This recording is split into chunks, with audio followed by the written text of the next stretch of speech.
Cam watched as a 130-year-old weather record was shattered. He took it all in, savoring it as best as he could. It's strange looking out there right now. Maybe even eerie. I keep looking again to make sure my eyes aren't fooling me. The top of the neighbor's magnolia tree is getting small touches of early sunlight, and those big, deep green leaves are holding snow. It's beautiful, and I can't stop turning to look again and again. How could this week's commentary be about anything but the weather? So often the meteorologists in my part of the world hype the incoming storm that turns out to be a big nothing burger. I panic and put the family in the duck and cover position in the bathtub, and nothing ends up happening. Abundance of caution, they always say. This storm, they got right. In fact, one of the TV weathermen kept saying the storm outperformed, that it did more than they predicted, which is opposite of what usually happens. Mobile, Alabama, officially received 7.5 inches of snow yesterday. What in many parts of the world would equate to a so what moment was a record-breaking snowfall, breaking a 130-year-old record. Yesterday, I tended to the fire and kept turning to look. I had 2 client Zoom calls, and both interrupted to ask if that was rain outside the window behind me. No, I said, it's snow, and we here in Mobile, Alabama, hardly know how to behave. And we don't.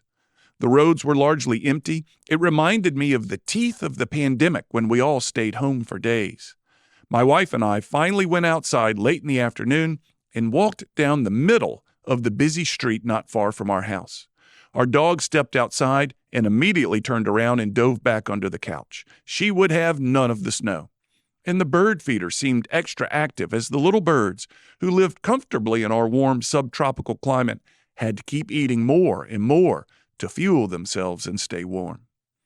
I learned that being snowed in lends itself to grazing all day. Just a little snack here and there, and then here again, and maybe a little bit more of this, and just one more bite of that. I had to make myself stop. And the temptation to open a thick, bold bottle of red wine was overwhelming. Had I made eye contact with a bottle of red wine, I would have caved.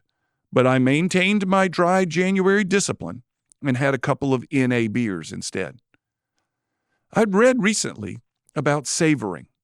Savoring is wanting to know something, to experience. There's no time pressure to savoring, no pressure for more, no greed. Savoring is an attitude of spirit. It's a life of spirit, and it's the opposite of craving, which is an attitude of greed, control, and sensation.